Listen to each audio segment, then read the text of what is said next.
안녕하세요. 집 앞에서 바로 사는 동물약 주식회사 페팜입니다. 저는 페팜에서 자문을 맡고 있는 헬로킴 약사고요. 이번 영상은 여러분들께 내부 기생충 약에 대해서 설명을 좀 드리려고 해요. 내부 기생충이라는 건 다시 말해서 장내 기생충이거든요. 그러니까 장 안에서 문제를 일으키는 애들인데, 보통 제가 약국에 있으면서 가장 많이 들었던 질문 중에 하나가 심장사상충이 거의 올인원 제품이기 때문에 거기도 내부 기생충을 어느 정도 예방할 수 있다고 돼 있는데 이걸 또 먹여야 하나요? 라고 물어보시는 분들이 계시는데, 네, 그렇습니다. 왜냐하면 심장사상충에서는 회충하고 제가 이름을 구충에 대해서, 회충하고 구충에 대해서는 예방이 되지만 원충, 초충, 촌충, 편충에 대해서는 예방이 되지 않기 때문에, 그리고 때로는 내부 기생충 약들은 그런 기생충에 감염이 된 거를 치료를 하기도 합니다. 그러니까 심장사상충 약은 예방약이랑 치료약이 달랐지만 장내 기생충 약은 예방약이랑 치료약이 거의 동일하다고 생각하시면 됩니다. 용량이 다를 뿐이에요. 투여 시기가 겹치게 되면은 심장사상충 약이랑 이런 내부 기생충 약이랑은 1, 2주 정도 떨어뜨려서 복용을 시키는 게 좋고, 심장사상충 약을 먹인다고 하더라도 3개월에 한 번씩은 이 내부 기생충 약을 먹이는 게 아이들한테는 가장 많은 범위를 예방할 수 있게 됩니다. 장내 기생충에는 종류가 5가지가 있어요. 회충, 구충, 촌충, 편충, 원충. 제가 이제 졸업을 한 지가 꽤 오래돼가지고 이런 이름들을 말하는 데 있어서 좀 헷갈려요. 지금 방금 5개를 말을 더듬지 않고 한 저를 칭찬합니다. 그냥 그 칭찬 한번 해주고 싶었어요. 그래서 회충, 우리가 가장 많이 듣죠. 회충약 주세요 이렇게 많이 하잖아요, 사람들도. 그래서 회충 같은 경우에는 주로 산책을 많이 하는 반려견들이 걸려요. 왜냐면 토양물이라든지 배설물을 먹으면서 먹음으로 인해서 거기서 감염이 되는 거고, 얘는 이제 뱃속에 있는 아기한테도 감염 전달이 됩니다. 그리고 가장 중요한 건 사람한테도 전염이 되기 때문에. 근데 이게 회충에 걸리게 되면 그럼 무슨 일이 일어나느냐, 심하면 장폐색에 이르게 되고 사망을 할 수 있기 때문에 좀 중요합니다. 이게 걸렸는지 안 걸렸는지는 꼭 동물병원에 가셔서 검진을 받으셔야 합니다. 그다음 구충 같은 경우에 구충제 주세요 이렇게 하잖아요, 또 사람들이. 구충, 그러니까 그건 좀 잘못된 말인 거죠. 그러니까 구충제는 피부나 발을 통해서 흡수가 되는데 얘 또한 사람한테 전염이 되고, 이거는 이제 걸리면 어떻게 되면 심한 빈혈을 유발을 하게 됩니다.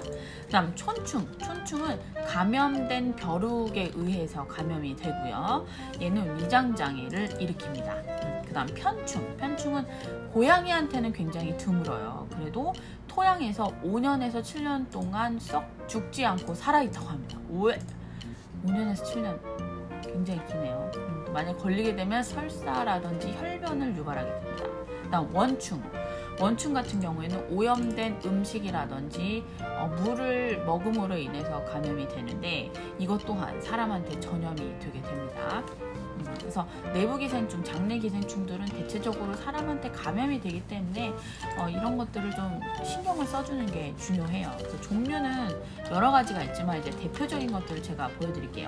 그래서 파나코어 많이 들어보셨죠? 요즘에 그 펜벤다졸 많이 들어보셨죠? 한동안 사람들이 굉장히 많이 먹었었어요. 동물 구충제 펜벤다졸이고, 이렇게 보시면 펜벤다졸 500mg 타블렛이고 20타블렛이 들어있고, 강아지 먹이는 거, 고양이 먹이는 거고.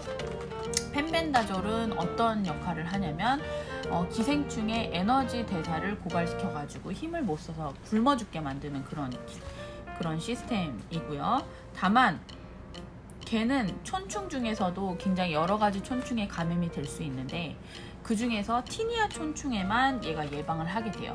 하지만 다른 회충, 구충, 원충, 편충에는 굉장히 광범위하게, 현재 나와 있는 장내 기생충에서는 가장 광범위한 약이라고 생각을 하시면 돼요. 이렇게 보시면 이런 식으로 들어있어요. 요 1ml가 타블렛이 500ml예요. 그럼 어떻게 먹이냐? 이건 2주령부터 먹는 거예요. 2주령부터 먹이는 거고, 여기 뒷부분에 보시면은 용법이 2가지가 있는데, 하나는 3일 연속으로 투여하는 용법, 하나는 단일 용법, 이렇게 있는 거예요. 3일 연속으로 투여하는 거는 뭐냐? 원충 중에서 기아디아라는 원충이 있는데 그거에 걸렸거나 예방하는 목적으로는 3일 연속으로 쓰게 되고요. 그거 외에 다른 이제 그 장내 기생충을 예방하는 목적에서는 단일제제로 투여를 하게 됩니다. 그래서 3일 연속으로 할 때랑 단일제제로 할 때랑 당연히 복용하는 양이 다르겠죠. 그래서 그거에 관한 거는 여기 보시면 2.5kg 몸무게부터 자세하게 나와 있기 때문에 항상 제 영상보다는 정확하게 여기 표를 보고 먹이시면 될 것 같습니다. 그래서 중요한 거는 이거는 무치, 냄새도 없고 맛도 없기 때문에 아이들이 그렇게 거부하지 않고 잘 먹을 수 있어요. 그 다음에 이 펜벤다졸 같은 경우에는 권장 용량의 100배를 투여해도 굉장히 안전한 성분입니다. 그 다음 프라메딘이랑 프라메딘 플러스가 있는데 얘는 성분이 뭐냐면 메벤다졸이랑 프라지칸텔이에요. 그래서 메벤다졸 같은 경우에도 기생충의 에너지 대사를 고갈시켜가지고 말라 죽이는 거고 좀 잔인한 거.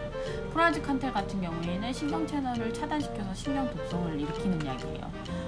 근데 얘는 이제 프라메딘과 프라메딘 플러스의 차이점은 뭐냐면 프라메딘 플러스에는 용량이 조금 더 많이 들어가 있고요.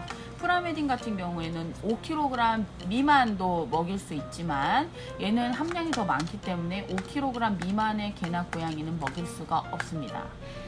그리고 이제 심장사상충약과 같은 경우에는 개와 고양이가 조금씩 용량이 달랐어요. 근데 장내 기생충약에는 개나 고양이가 용량이 같다는 거 아시면 좋으실 것 같고, 프라메딘 같은 경우에도 몸무게에 따라서 몇 알을 먹이는지 여기 정확히 나와 있기 때문에 그래서 2주령 이상 항상 장내 기생충 약은 기준이 태어난 지 14일 그게 기준입니다.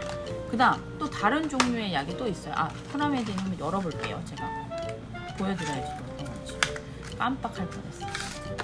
이렇게 되어 있어요. 이거는 조금 향이 있어요. 그래서 잘 먹는지 안 먹는지 조금 걱정이 되긴 하네요. 프라메딘 플러스는 무슨 색인지 볼까요? 이런 거 이렇게 아예 안 나. 이런 거 같은 경우에는 이제 3개월에 한 번씩 먹이는 거다 보니까 열알을 가지면은 거의 몇 년은 거뜬하겠네요. 유통기한만 잘 보시고 하시면 될 것 같아요. 보통 약이 한 3년 정도는 거뜬하니까 유통기한 잘 보시고 먹이시면 될 것 같고, 그 다음 제로크림 같은 경우에는 이렇게 생겼고요. 좀 비슷하죠. 제로크림 같은 경우에는 성분이 페반텔이랑 프라지코안텔, 그 다음에 피란텔 이렇게 있어요. 이제 피란텔 같은 경우에는 아까 제가 말씀드렸다시피 신경 독성을 일으키는 약이고요. 프라지코안텔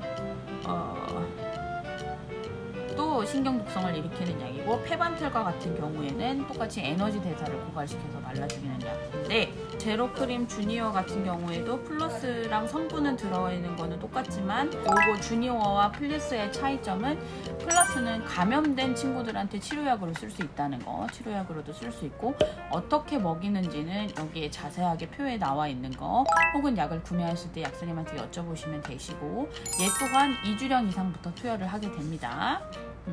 그래서 여러분 이렇게 장내 기생충 약에도 종류가 굉장히 다양합니다. 그래서 항상 약 사실 때 설명 잘 들으시고 잘 사시길 바랄게요. 안녕.